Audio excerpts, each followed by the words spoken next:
Hey there, and welcome to my quick comparison between my recently purchased Glock 19 9mm and my soon-to-be sold HK P30 9mm with the LEM trigger. My HK P30 has been my go-to concealed handgun for a good while now. I really like the pistol. I started with an HK USB compact. I also owned a P7 M8 for a while. I've had a 1911, a few others in between. But recently this has been my CCW go-to. I'm not a law enforcement officer, I'm not a shooting expert, I don't go often enough, as most of us really should, but this is going to be themed as to why I picked the Glock over the H&K, why I am choosing to drive the Audi over the Mercedes-Benz. I like that analogy. Both these pistols are Bavarian in a sense, they're kind of German engineered, and one you're going to pay a big premium for. Arguably it is better made, arguably maybe it's a little more reliable, but really they do the same thing. At the end of the day, they both carry 15 rounds. They're both made to be slightly smaller than full-size pistols, and they're both, one with the LEM trigger, meant to be just, point and shoot type weapons. The Glock 19 in the box, this is a 4th generation. Why I picked the 4th generation over the 3rd generation: you get 3 magazines instead of just 2. In addition to the standard Glock hardware, the cleaning rod, the cleaning tool, and your magazine loader tool, which is actually pretty convenient when your thumbs get tired. The back straps make a big difference for me. Earlier Glocks that I've shot, I don't know if it's the shape of my hand or what, but even if I don't grip the pistol really aggressively, I manage to usually get this web, this big chunky part of my hand right here, up high enough that the slide would hit it on its cycling. And I've actually drawn blood shooting Glock 19s before, and that has kept me from wanting to own one, carry one. Also, what I didn't like about the Glocks was the more severe grip angle. I'll get into that in a little bit and how I've learned to get over that and actually prefer this grip angle over the traditional 1911 Sig Sauer H&K grip angle. H&K P30, the trigger. It really is a great gun. I don't have any major complaints with the pistol. The trigger with the LEM is much better than the standard USP or my other pistol is an HK 45 that originally came with the decocker and the safety lever. I had that changed to an LEM. The idea behind the LEM trigger: no safeties, nothing to fumble with. Simply pull the trigger. You have a long, medium weight trigger pull before you hit heavy resistance, and it breaks. And it goes. Reset is meant to be shorter than normal. The reset on the HK 45 is shorter than this, and the reset on this is significantly longer than the Glock. Resets right there before you go straight back to the pull, and it breaks. Glock, if you're not familiar with Glocks, the trigger pull is not very heavy. I think it's about 6.5, 7 pounds. No safeties. Simply pull the trigger. You'll hit heavier resistance right there. Boom, it fires. Reset. Very short. I love the reset on this pistol. Click, bang. It's great. Follow-up shots are real easy with this gun. You don't get a second strike capability. Arguably, that is or isn't a good thing. Realistically, you should train that if you pull the trigger and it doesn't go bang, tap, rack, and do it again. Get rid of that bad round. With the HK LEM, pull the trigger, it doesn't go off. I can go now to a full-on Sig Sauer style first trigger pull where I have to not only pull the hammer back but actually cock the mainspring and fire the gun. Otherwise, this is nowhere near as heavy as that trigger pull I just went through. The big difference that really convinced me to get rid of this and to pick up this can be seen right here. Let me put in empty magazine into the Glock. Empty magazine into the HK, and put them side by side. That right there is pretty doggone significant.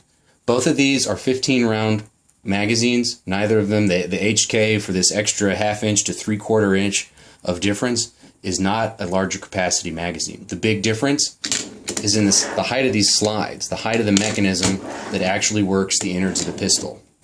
The HK is a little bit more like a Sig Sauer or a 1911, where you got a lot of mechanism going on up there. Where the Glock is extremely compact, it's very efficient with its packaging, and you get the full-size 15-round capacity in a weapon that is essentially, this is the same size as an HK USB compact or a P2000. But you don't have to give up 2 rounds. With the USB compact to the P2000, you're talking 13 plus 1 versus 15 plus 1, and a grip that is slightly smaller. I carried my USB compact without the finger extension on the magazine, and my third finger would slightly hang off the bottom of the grip. If I carried it with the finger extension, that part was the part that stuck out and printed the most. And same thing with this weapon. When I carry it on my hip, this part sticks out and it prints the most.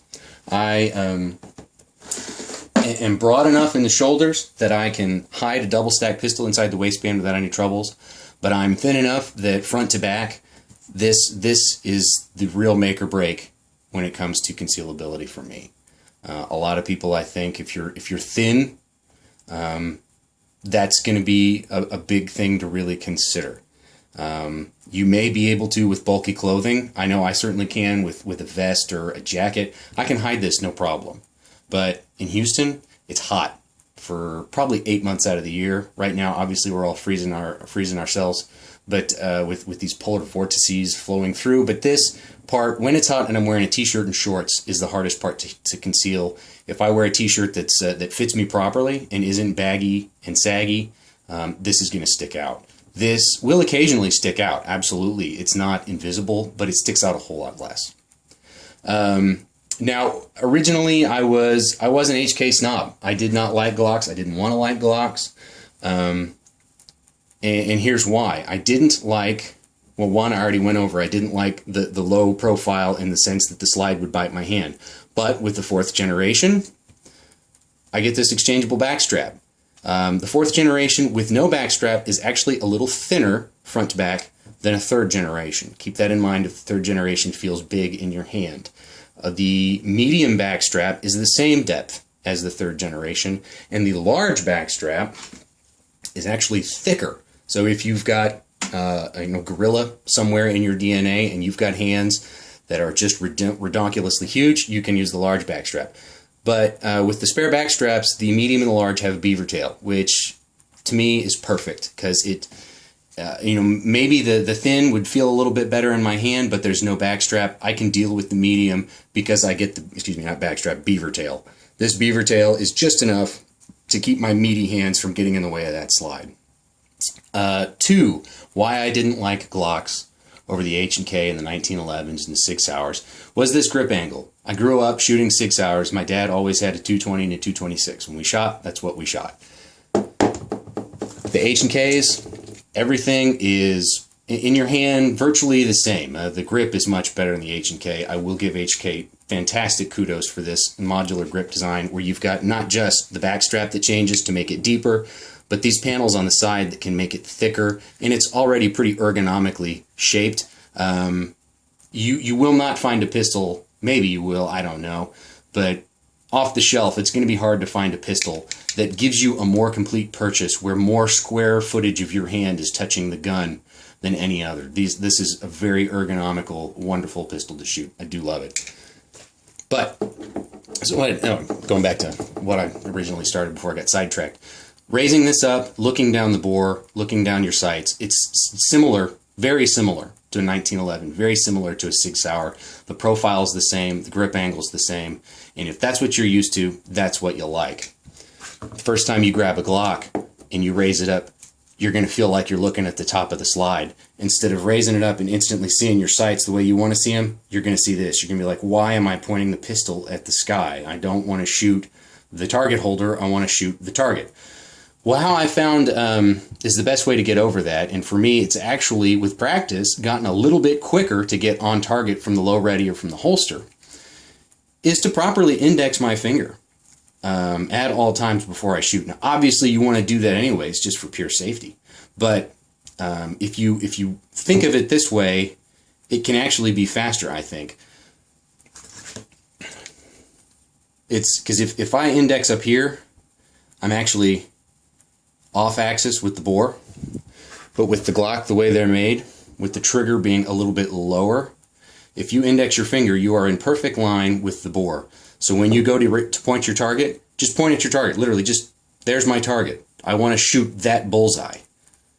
And oh, there's my target. I want to shoot that bullseye. And you will be surprised when you bring it up.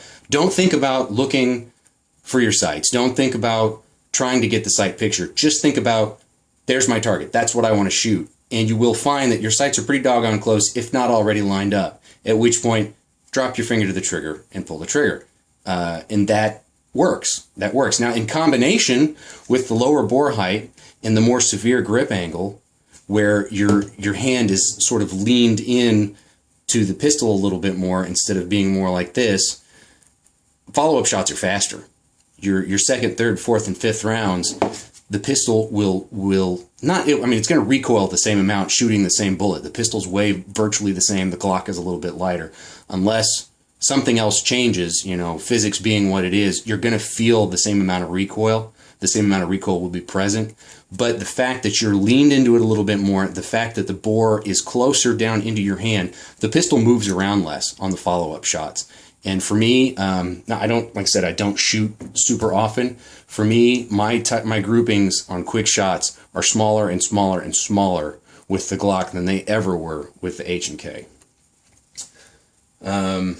Really, I mean, that's the big differences between the two pistols. Without getting into price, that's what you're going to find between the two of them. Now, if you want to get into price, and money is a factor, which, let's be honest, it always is.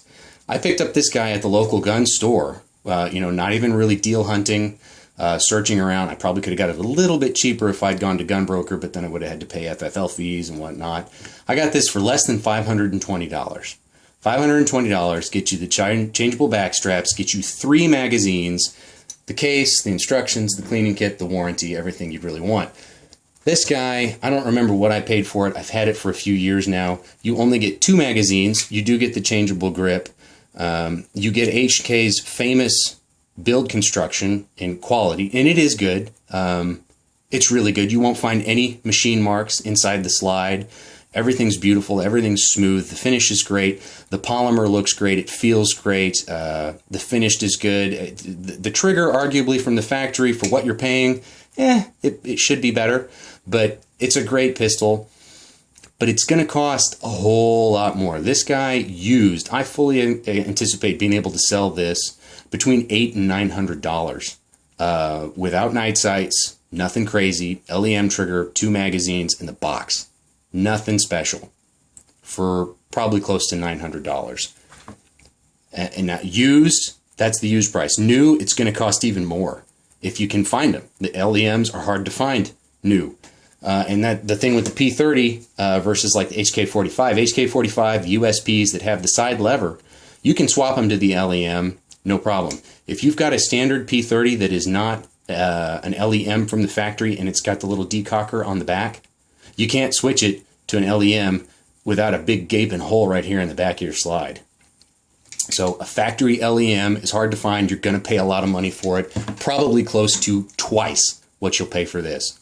So that's the question that you're going to have to answer. Do I want to pay that much more for a pistol that is harder to conceal and arguably less, more? I'm not sure. I know there's been the online tests where the one shooting expert on Pistol Forum put like $50,000 worth of ammunition through one of these things before it broke. That's pretty amazing, absolutely. But can I afford $50,000 worth of ammunition to try and break a pistol? No. And if I could, guess what? I'd just buy more guns. So do I want this, or do I want 2 of these? Do I want this, or do I want this and a boatload of ammo? Do I want this and ammo in training time? Do I want this and something else? That's the call that you're going to have to make. Now, to be fair, the Glock sights, I don't like them. I don't like the silly U-shaped thing, and I don't like the fact that they're plastic. Now, they haven't broken on me, and I don't anticipate, trying to beat somebody with the pistol or throwing the pistol or abusing the pistol, but you never know what's going to happen, and that is plastic. I'm going to replace them with a set of speed sights with a tritium front post. It's going to cost me probably about $125 on top of the cost of the pistol. The HK sights are not night sights. They are metal. They're driftable on the rear and front for adjustments. But they're luminescent, if you will. They're basically painted with Timex paint. If you get them real close up to the light and you shine bright light on them and then you go into the dark, they will glow for a period of time and gradually dim out. I have a set of Trigicans for this gun that I haven't ever put on. And you know, these cost roughly the same what a set of Trigicon tritium speed sights are going to cost for the Glock. So I'm not really factoring that when I price compare these two pistols, because that is custom work that I'm going to do after the fact. So there you have it, one versus the other, the Audi versus the Mercedes-Benz. Do you want to pay for the Mercedes name? Do you want the three-pointed star? Your call. For me, I like the extra concealability. Now that I've got a beaver tail, I like the fact that it's not going to bite me when I shoot it. And I love the quick follow-up shots that I've discovered with the low bore height and the more severe grip angle. Thanks. Have a great one.